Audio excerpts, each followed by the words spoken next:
All right, hey guys. I'm blown away by the generosity of our church. It's so cool to hear how everyone's just rallied around the global gift. We've rallied in this time. Just going back to, I shared this at the beginning of the series. I struggled with even doing this series and just thinking, I struggled even with thinking, should we even do the global gift at this time? Should we run this series on abundance and generosity in this time? And as I was praying through it, it was supposed to be a two-part series, and the Lord turned it into a five-part series. And I was a little hesitant because just the time we're in, right? It's a crisis time, and we have people who are struggling financially and losing jobs and all these things. And it's been so cool to see our church rally around the community and outside of our community, guys. It's not, I mean, the global gift, so much of that goes outside of our community, outside of our church, into St. Jamestown and around the world. But even within our community, when people have lost their jobs and been struggling financially, we've just heard story after story of people in the church coming around others. And I love the generosity that has come out of our church in this time. And so if you remember this series, my heart for this series for us is just to really give us a mentality shift, is really give us a perspective shift on generosity. And throughout the series, I felt like I've been kind of preaching to the choir in a lot of respects because you guys are already doing it. But I know that money's still there. It still has a hold on our hearts, even though for some of you, it may not have a complete hold. Like there's still something there, right? And that's what this whole series is supposed to do, is just really, really shift our perspective, release us into lives of generosity so that we can actually discover abundance and live the abundant life that Jesus came to give us. And I've studied this stuff for years. Like today we've been going through, today we're talking about return. That's the theme for today. We're talking about tithes and offerings today. And we've been kind of building up to this because often we start with tithes and offerings, and I wanted to create in us a different mentality. So we talked about abundance and discovering abundance that first week, and then discovering reward and generosity and sacrifice, and now return. And it kind of has a double meaning in this passage because as Missy read, God is saying, return to me, and I will return to you. But he's also saying, test me, and I will give you return. I'll give you blessing. I'll overflow onto you. I'll give to you, and I'll take care of you. And so return here has kind of two meanings. But the first one is, God's just saying, return to me. Give me your hearts. And that's what the whole series is really about, giving our heart to God, giving our lives to God. If we can do that, being generous is easy after that. If you can give your life to God, giving your money is easy. Giving anything is easy because you've already given everything back to Jesus. And as this is approached, I've studied tithes and offerings a little bit more intensely over the past couple of weeks, and just to make sure that what I give you today is right. And so I just want to give you a couple of stipulations about today. One, what we're going to go through today is really, it's what I know right now. Okay? It's what I know right now about tithes and offerings and in the scriptures. And so that's what I'm going to give you today. Guys, this isn't, and I say that because some of you guys are going to hear what we're going to talk about today. And you may get offended. Your hearts may get a little tight or hard. Maybe you've had a bad experience in the past with tithes and offerings, and maybe it's been legalistic for you, and it's been religious driven, or maybe you've been part of churches and it feels like all they want is your money, or all they want you to do is serve, all they want you to do is give to them. And that's why we've had this 4-part series, and we're ending with this, because hopefully we've shown you the abundant life and generosity so you see that we're not a church that's about that, right? So if you're just tuning into this one, go back and listen to the first 4 in the series because they all come together into this one. And the key is God wants your heart. He wants your life, really. And your heart in the scriptures represents your entire being. So we want to give that to God first. And then if we can do that, guys, then all this other stuff is easy. But so with tithes and offerings, that specific language, I'm going to give you what I know right now about these things. I'm open to discussing it. And we can't do that here because I'm staring at a camera right now and you're at home.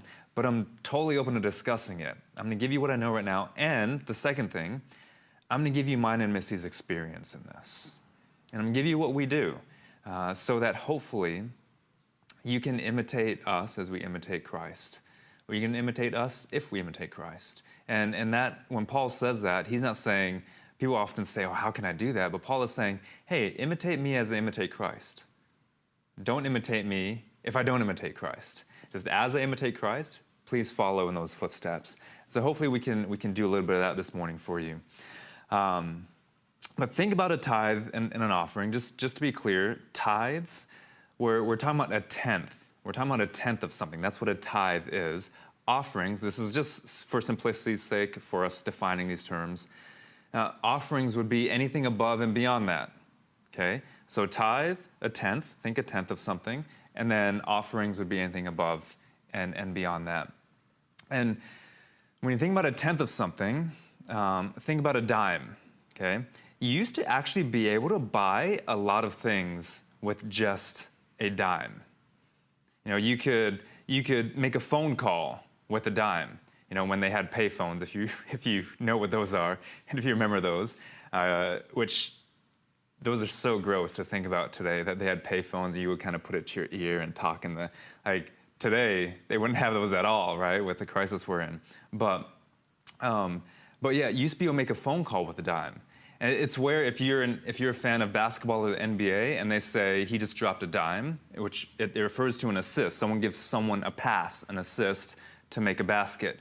And it comes from this. It comes from a phone call. You used to be able to drop a dime, and you would assist somebody to make a phone call, right? So they would make a phone call. And then, when I was growing up, payphones cost a quarter. But then they went to 35 cents.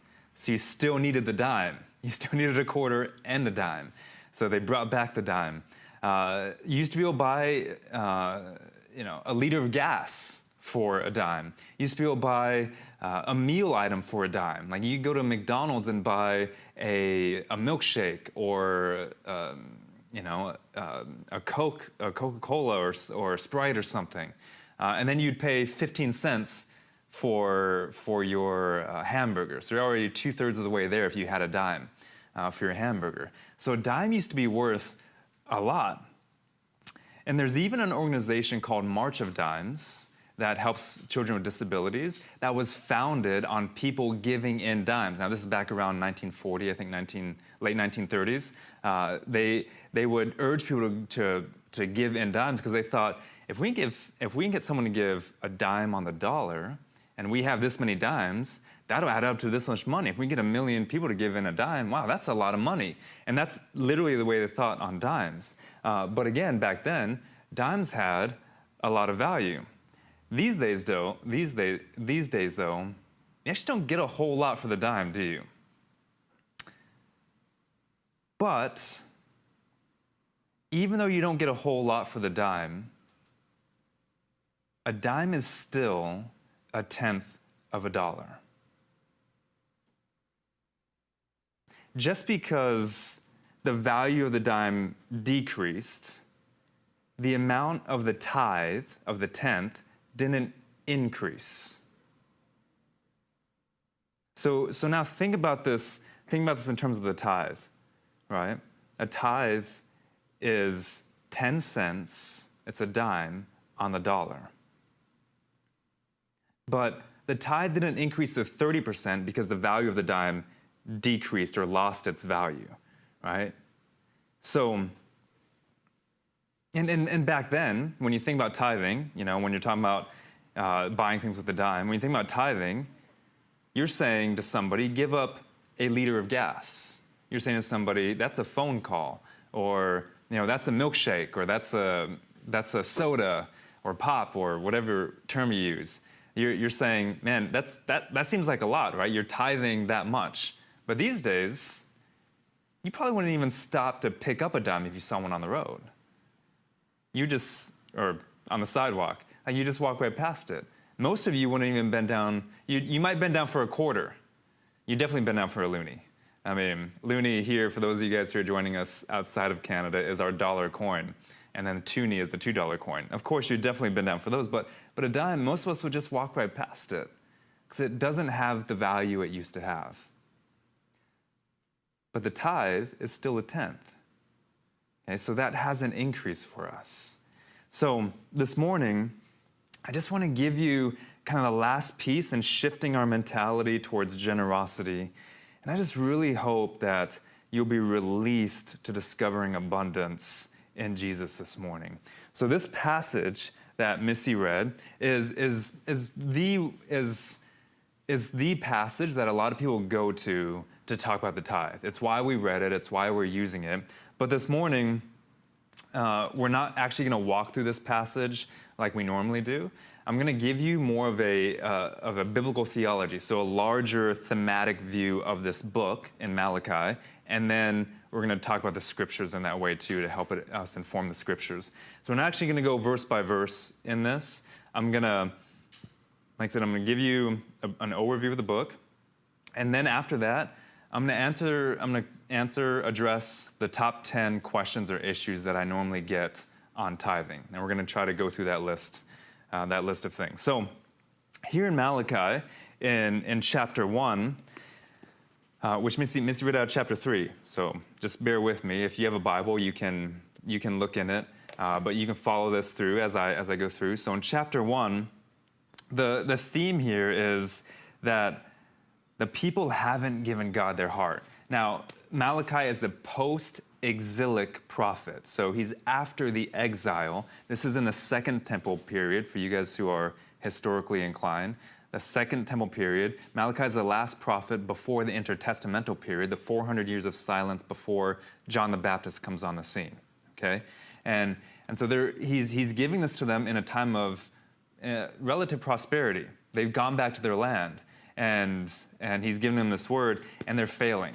Like they just came out of exile, which they failed, which caused them to go in exile, and now they're already back to their old ways, and it's clear that God isn't the one holding their hearts, that money and material possessions and wealth is what has a hold on their hearts.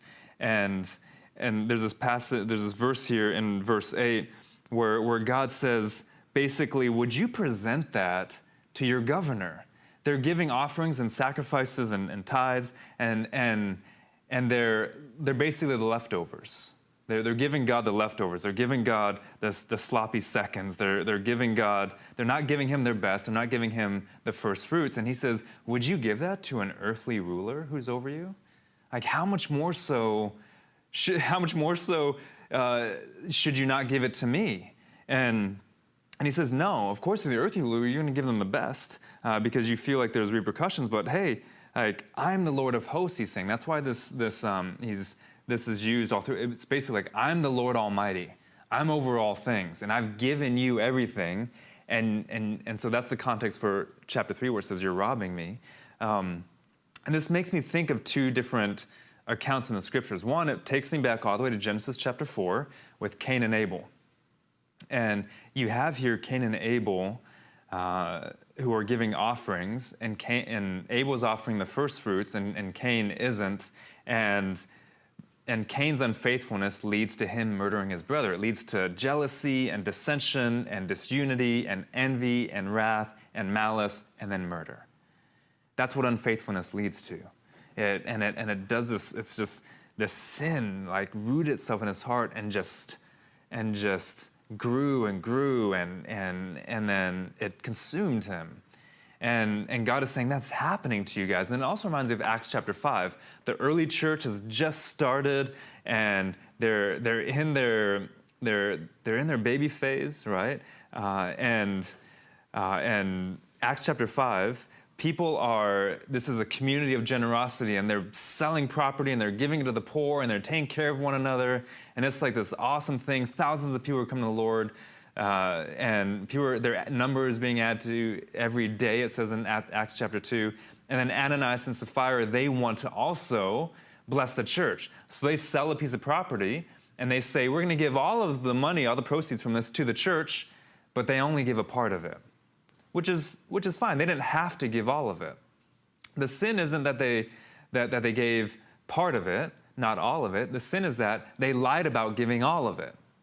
And they both dropped dead, basically, it says, at Peter's feet, which is really shocking. Like, it's a really shocking passage. But God was not going to let unfaithfulness stop the nascent church from growing up and maturing into the body of Christ. So those two passages I think about when I see chapter 1 here. And then chapter 2, we have here the people's faithlessness is not just in giving, but it's also in marriage. And so something is really off here, because they're supposed to be a light to the nations. They're supposed to bless the entire nations, but instead they're being unfaithful in marriage. And what's at stake here is not just giving, it's not money. What's at stake here is legacy. What's at stake here is this nation that's supposed to be the vehicle for the Messiah. What's at stake here is discipleship and generational influence. And so there's a lot more at stake here in salvation history. That's chapter 2. In chapter 3, God says this. He says, hey, return to me. Just return to me. And if you return to me, I'll return to you. It's an invitation. It's an open invitation saying, guys, I'm right here for you. Just come back to me. And so when you read the harsh language here that says, well, man robbed God and things like that, remember, it's in the context of God saying, hey, just come back to me. I'm here for you. I brought you back to your land. I'm blessing you. And this is where you get confused. You're like, oh, well, I'm blessed, so I don't need to return to God. God's like, yeah, you guys are actually living in a pretty comfortably, but your hearts are far from me. Just please return, and I'll return to you. And he says, test me. Put me to the test. It's almost like God is pleading with us. Just put me to the test, and I will open the windows of heaven for you and pour down for you a blessing until there is no more need. And you see this just awesome God. He refers to covenant language all throughout this in two things. Here he says, and all nations will call you blessed. All nations will call you blessed. This is verse 12. And that takes us back to Genesis 12, the Abrahamic covenant. He says, I will fulfill the covenant. That will be there. All nations will call you blessed. And the second thing is treasured possession he uses in here. And that goes back all the way to Exodus when God says, right before the Ten Commandments, Exodus chapter 19, I will make you my treasured possession. He uses this terminology all through the scriptures and a lot of places in Deuteronomy as well, but all through the scriptures, treasured possession. So here you see it again, and this is covenant language where God is saying, I'm Yahweh. I'm your God. We're intimate here. And so remember me. And then chapter 4 is all about the coming Messiah. And it leads us into John the Baptist and then Jesus, who John the Baptist is the Elijah figure at the end of Malachi here. He fulfills that prophecy. So that's the context of the book of Malachi. And so let's remember that as we go into these questions, because that's a part of our context for the entire scriptures as we go through these questions. Okay, so number one, first question that I always get is tithing still biblical in the New Testament? Or it's phrased sometimes like this: now that we're under the new covenant, do we still tithe? Is it still biblical? To answer that question in a word, I will say yes. Now, but let me explain why it's still biblical. And so for all these guys, just before you pronounce judgment, not in a bad way, but before you make a decision in your mind, let me explain. So in a word, yes, tithing is still biblical.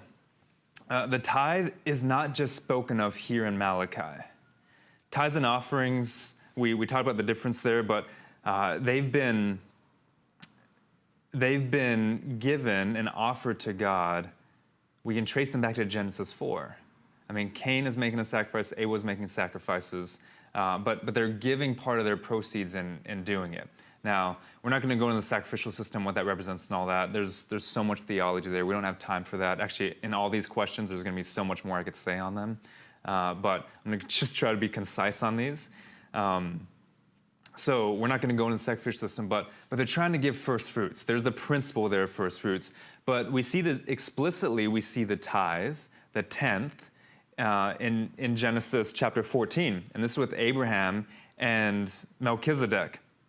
And Abraham gives this king of righteousness, that's what his name means. He gives this king that he meets, Melchizedek, a tenth of all that he has. And Abraham was a rich guy, and he's very wealthy, and he gives him a tenth of all he has. And there's no explanation for it. He just does it. It's kind of assumed, and he gives him a tenth. And we're not going to go into Melchizedek and who he represents and who he is and all this stuff, but there's a whole theology there as well. But let's fast forward to Genesis 28. Jacob also does this. Jacob does this on his way to work for Laban. In Genesis 28, he meets God at Bethel, I believe it is, and he commits to giving a tenth of all he has, a tithe, to God. He says, I'm going to give you, and that's the quote, I'm going to give you a tenth of everything that I will have. So it's not just then, it's future and ongoing. I'm going to give you a tenth of everything I have, I will have, okay? Because he doesn't have much at that point in his life.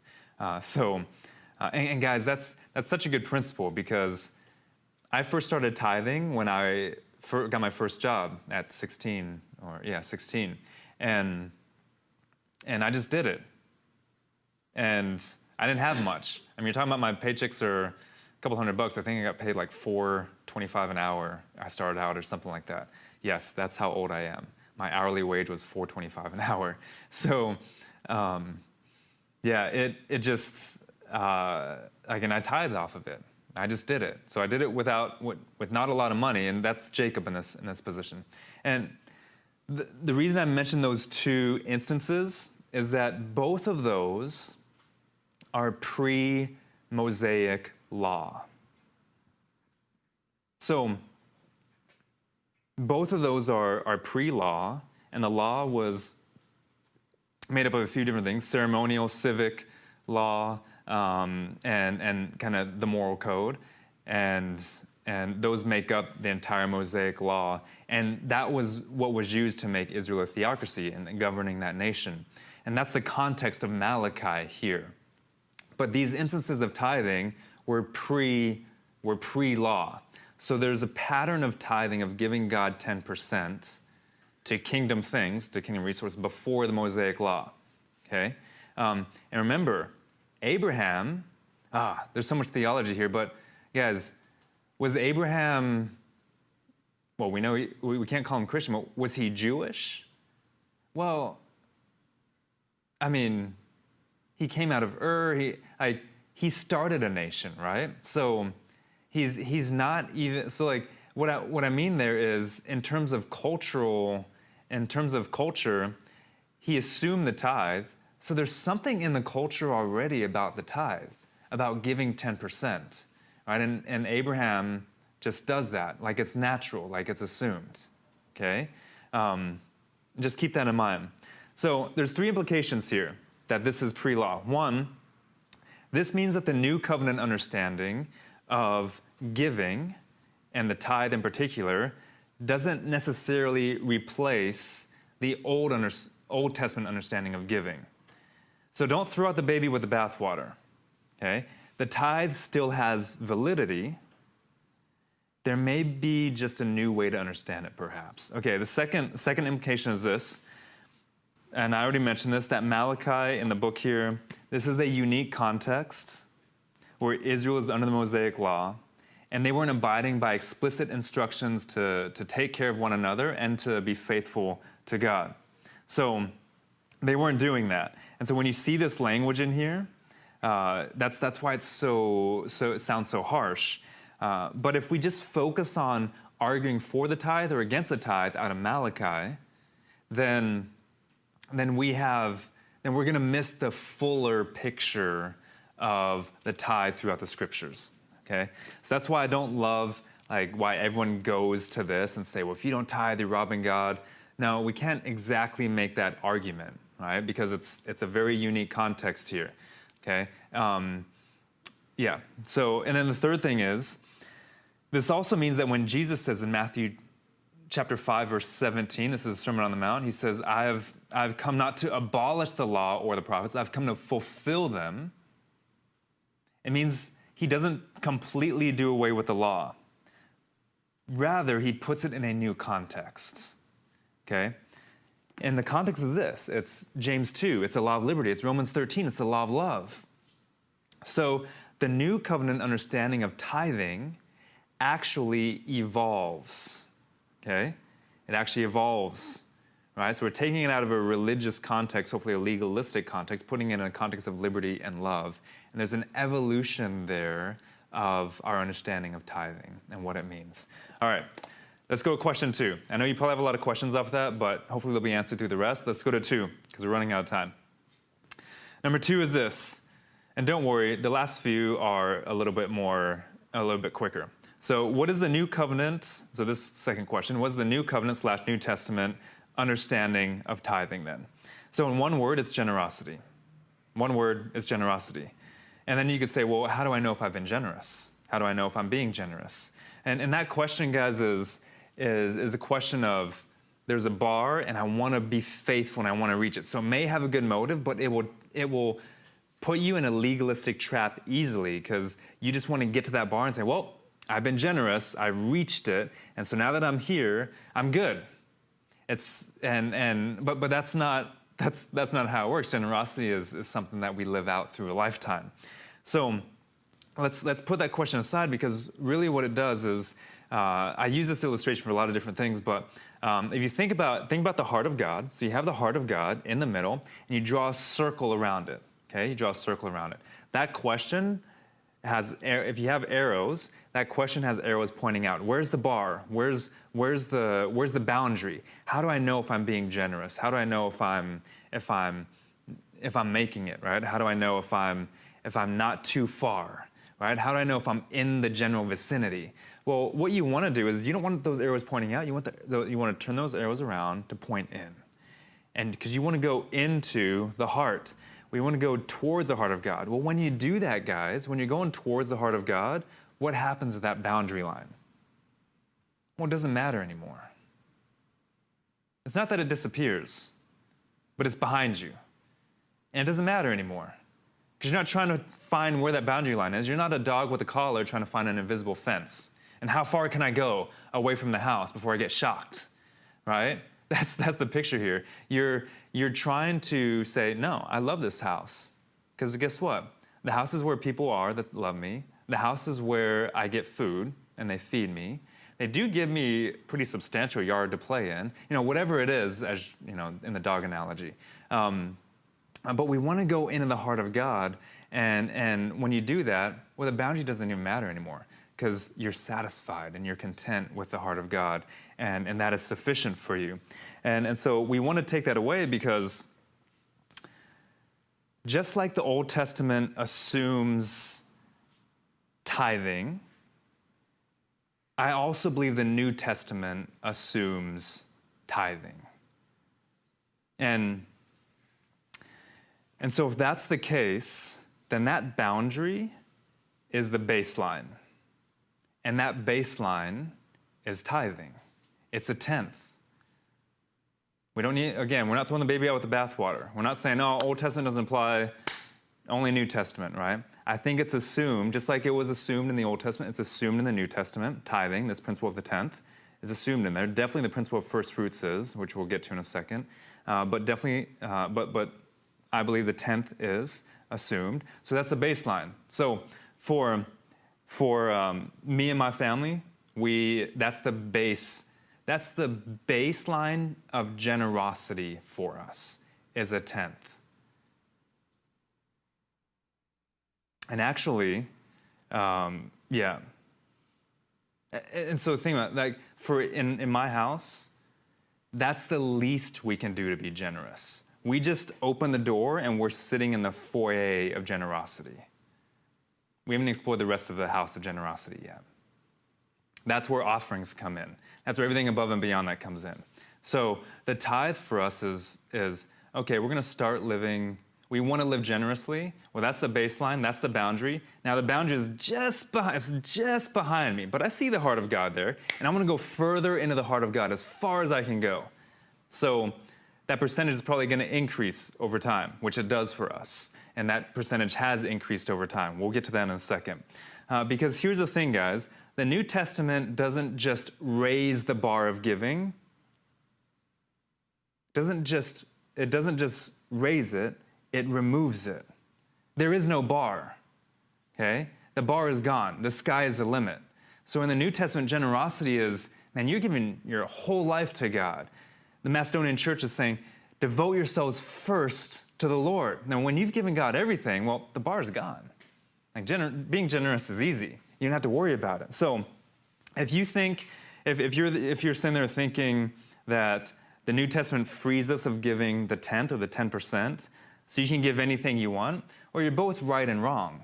You're wrong because it doesn't absolve you from the tithe, but you're right. You can give anything you want. The sky's the limit.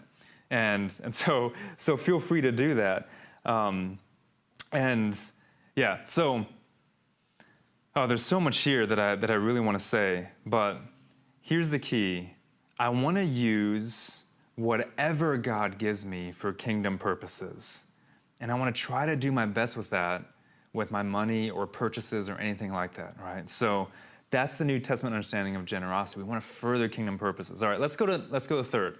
Again, we'll answer some more questions here. Plus, we have the Q&A after. So here's the third question. Should all of my tithe go to the local church? I want to be clear here.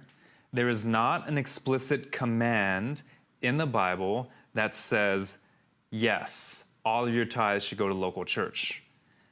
However, I would say a good rule of thumb, hear me, a good rule of thumb is for all of your tithe to go to the local church. That's a good rule of thumb. For Missy and I, again, we're just sharing our example with you guys. For Missy and I, all of our tithe and more, actually, goes to the local church. Why is that? Well, think about Malachi here. Just be clear. I'm not making any references here to Malachi and the storehouse, and that's where they get fed. So you get fed from the church. That's why your tithe should go to the church. And he talks about the full tithe here. I'm not making any references to that. I don't think that's the best place to make an argument here. For us, this is why we give our tithe and more to the local church. And I know you're probably sitting there and you're saying, well, it's because you lead the local church. Yes. Yeah, we do. But that's not why. We did this before we were leaders in the church. I've done this since I was 16, before I even thought about ministry. So this has been a practice in our lives for years and years and years. And now at Trinity Life, we do this. And this is because I know for a fact that this organization is using those resources for kingdom purposes. I know that for a fact. I know that, and so I trust that. And so that's why we do that. And think about this, guys. God's plan is God's plan A. His first plan is that the church is the hope of the world. It's the church. That's his first plan. The church is the bride of Christ. The church is the family of God. The church is the body of Christ. Okay, and so God has a special place in his heart that no other ministry, no other organization has.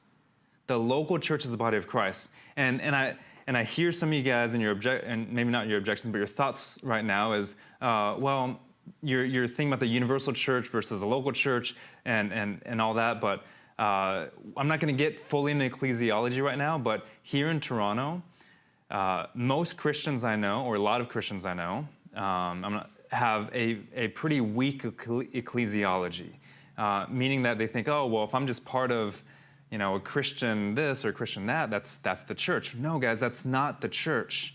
Okay, and we're not going to fully get into this. If you want, we can some other time.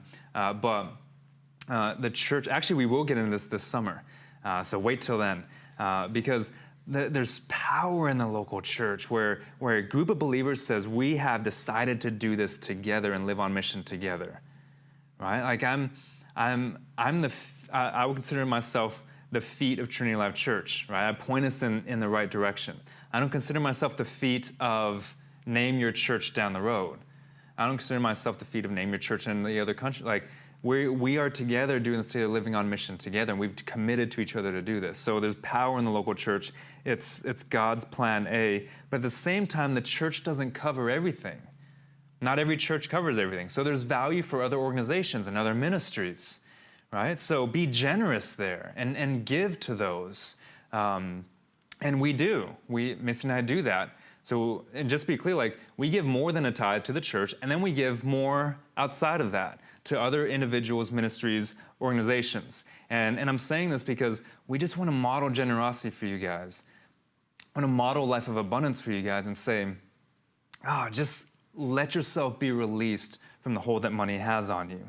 And remember, though, that if the church fails, and this is why we give to the full tithe, at least, to the church, is because if the church fails, what good are those other ministries and organizations, guys, other Christian ones, right? They've become ineffective at best, obsolete, and even unbiblical at worst, because they're not tied to the church, not tied to local church, okay?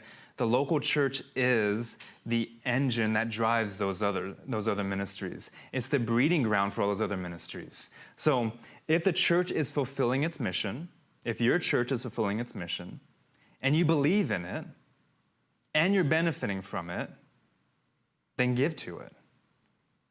That your heart will be there if you do that. That's what Jesus says, right? Your heart is where your treasure is. Okay, number 4. This is a similar question. It's can I give part of my tithe to my church and part of it to another Christian organization? This is a similar question in question 3. I kind of want to just address it separately. But first I'd say, if you're asking that question, first ask yourself if you're living according to kingdom generosity. Just say, God, what's in my heart? Am I living according to kingdom generosity, or is this some sort of money power play in my heart? Because if you are living according to kingdom generosity, then guys, giving a dime on the dollar to your local church is nothing. That'd be nothing for you if you're full on generosity. Because some of you guys say, well, I also want to give to these other organizations and ministries that I believe in. Well, hey, if you really believe in it, quote unquote, if you really believe in it and are passionate about what they're doing, and you're living a kingdom generous life, then it won't be a big deal for you to give an extra 10% to those organizations. So think about that. Think about that dynamic in your heart. I love this quote by Douglas LeBlanc. I think it'll be on your screen. He is an Anglican editor of different Christian publications. He says this. He says, how I donate my money expresses power. If I carve my tithe into slices of my own liking, I tighten my grip on power, and mammon, or money, tightens its grip on me. I'm better aware of the ever-deepening joy found in God's generosity when I surrender control of the first 10% to the community that welcomes me, a wretched sinner, week after week, and challenges me to become something more. Guys, that's the family of God. If you have a community like that, and I hope you have that at Trinity Life, because that's what I have at Trinity Life. A community that welcomes me week after week, day after day, really. Still being a wretched sinner, still failing, still making mistakes, still welcoming me, still loving me, still carrying my burdens, all those things. And why would you not want to give to multiply that community across our city and the world? That's yeah. So I'm gonna leave you with that quote. Okay, number 5. Can I give to non-Christian organizations? United Way, UNICEF, Red Cross, etc. Yes, but I'm not sure I would consider that in my categories of tithes and offerings because they're not Christian organizations. I would consider that a part of generous living. I would consider that a part of sowing kingdom seed, though. I would definitely consider it that. And if I want to be a good steward of kingdom resources, I'm going to make sure I'm giving to things that use the money I give for kingdom resources, right? Because I want to be a good steward of that for kingdom purposes, right? I'm going to give kingdom resources to kingdom purposes. And that actually becomes more difficult with non-Christian organizations. But it can be done. We've done it. We do it. Our church does it. Our church has done it. If you want to hear more about that, we can talk, but we don't just give to Christian organizations. So, but it becomes a lot more difficult to discern, right? That's why partnership is so key for us in the New Common. And just a note, there's some Christian, quote unquote, Christian organizations that I would not give to for the same reasons. So it's not necessarily a Christian secular label that's the deal breaker for me. Okay, number 6, do I tithe on gross or net? This is, I don't know where this question comes from sometimes. It comes off to me automatically as like a religious, legalistic question, but I want to honor the heart of this by saying it might not be that for everybody, but I just want to appeal to the first fruits discussion. This is all about first fruits, guys. Genesis chapter 4 and onwards, just give your first fruits to God. For some of you might say, well, that's not very definitive, because for some of you might say, well, I don't actually receive the gross, I receive the net, so that's the first fruits of what I receive. So I tithe on the net, and it's the first fruits of what has come to me. For some of you say, well, I don't want the government to take the first fruits, so I'm going to tithe on the gross. Guys, just live generous lives. Just be abundant. Do not dollar and cents God. Just live abundantly. Give to Caesar what is Caesar's, give to God what is God's. And I would encourage you to not wait until you've seen what else takes your expenses. First fruits means first. Whether that's gross or net, first fruits means first. Tithe on that. Do not wait to see if you have money left over. You're going to find yourselves in a Malachi 3 situation. You don't want to be there. In a Malachi 1 situation. You do not want to be there. You do not want to give God your leftovers. That's just, yeah. So, also, I will say that probably, again, there's nothing definitive on this, but probably giving a tithe off the gross is more faithful to the principle of first fruits. Just kind of makes sense in my mind. But I don't think God is up there dollaring and censing you guys, so just don't do that to God. 7, do I tithe on gifts, tax returns, etc.? Use the same principles as number 6. Just live generously, guys. That's a conscience issue. Like you do what you want to do with that. Just have the generous mindset. Number 8, can I tithe on my time and talents?